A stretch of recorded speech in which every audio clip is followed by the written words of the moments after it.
హైదరాబాద్ లో 2 నెలల్లో డ్రగ్స్ ను పూర్తిగా నిర్మూలించాలన్నారు నగర పోలీస్ కమిషనర్ కొత్తకోట శ్రీనివాసరెడ్డి. నగర కమిషనరేట్ పోలీస్ అధికారులతో నిర్వహించిన కీలక భేటీలో ఈ మేరకు ఆయన ఆదేశించారు. డ్రగ్స్ ను పూర్తిగా కట్టడి చేసేలా చర్యలు చేపట్టాలని సూచించారు. సిటీలో డ్రగ్స్, గంజాయి మాట వినపడకూడదన్నారు కమిషనర్. నిజమైన బాధితుడికి మాత్రమే ఫ్రెండ్లీ పోలీసు వర్తిస్తుందన్నారు. విధి నిర్వహణలో నిర్లక్ష్యం చేస్తే కఠిన చర్యలుంటాయని హెచ్చరించారు. పోలీస్ కమిషనర్ పేరు చెప్పి పైరవీలు చేసేవారి పట్ల కఠిన చర్యలుంటాయని కూడా హెచ్చరించారు సిపి కొత్తకోట శ్రీనివాసరెడ్డి.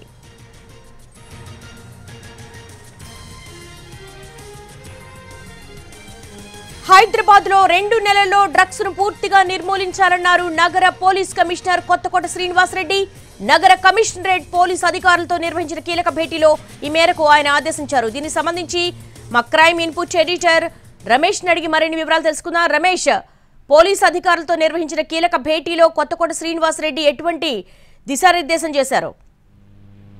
హైదరాబాద్ లో పోలీస్ కమిషనర్ గా బాధ్యతలు చేపట్టిన తర్వాత కొత్తకోట శ్రీనివాసరెడ్డి మొత్తం ఇన్స్పెక్టర్ పై స్థాయి అధికారుల వరకు దాదాపు 150-200 మంది పోలీస్ అధికారులతోటి మొత్తంగా భేటీ కావడం జరిగింది. ఈ భేటీలో చాలా స్పష్టంగా ఏదైతే డ్రగ్స్ కావచ్చు, లేకుంటే పైరవీలు కావచ్చు, లేకుంటే ల్యాండ్ రిగ్రాబింగ్ కావచ్చు, వీటన్నిటి మీద చాలా కఠినంగా ఉండాలని చెప్పడం జరిగింది. దీంతో పాటుగా 2 నెలల్లోగా డ్రగ్స్ ను పూర్తిగా కట్టడి చేయాలి, డ్రగ్స్ మహమ్మారిని బయటికి తరిమేయాలి, గంజాయి డ్రగ్స్ అనేది ఎక్కడ హైదరాబాద్ నగరంలో వినిపించకూడదు. అటు టాలీవుడ్ లో కావచ్చు, లేకుంటే విఐపీలు కావచ్చు, ఎవరు కూడా డ్రగ్స్ వాడినా కూడా వాళ్ళ గుర్తిస్తే వెంటనే కఠిన చర్యలు తీసుకోవాలి. డ్రగ్స్ మాట వినపడద్దు, 2 నెలల్లోగా పూర్తిగా కట్టడి చేయాలని చెప్పడం జరిగింది. దీంతో పాటుగా తన పేరు చెప్పుకొని చాలా మంది పైరుల కోసం వస్తుంటారు.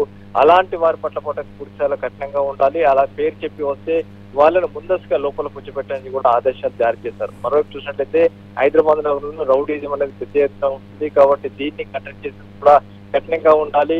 అంతేకాకుండా ఫ్రెండ్లీ పోలీస్ అనేది కేవలం బాధితులకు మాత్రమే ఉంటుంది తప్పించి రౌడీలకు లేకుంటే అసాంఘిక శక్తులకు ఫ్రెండ్లీ పోలీస్ ఉంటుంది. వాళ్ళ పట్ల కఠినంగా వ్యవహరించాలని చెప్పడం జరిగింది. దాదాపు 1 గంట పాటు జరిగిన సమావేశంలో తన విధానాలు కావచ్చు, తన పనితీరు ఏ విధంగా ఉంటుందని స్పష్టంగా చెప్పడం జరిగింది.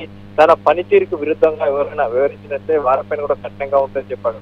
అయితే ఎవరైనా మంచిగా పనిచేస్తే తాను నెత్తినెక్కించుకుంటాను, ఒకవేళ పని చేయకపోతే వాళ్ళ పట్ల కఠినంగా ఉంటాను, చర్యలు తీసుకుంటానని కూడా చెప్పడం జరిగింది.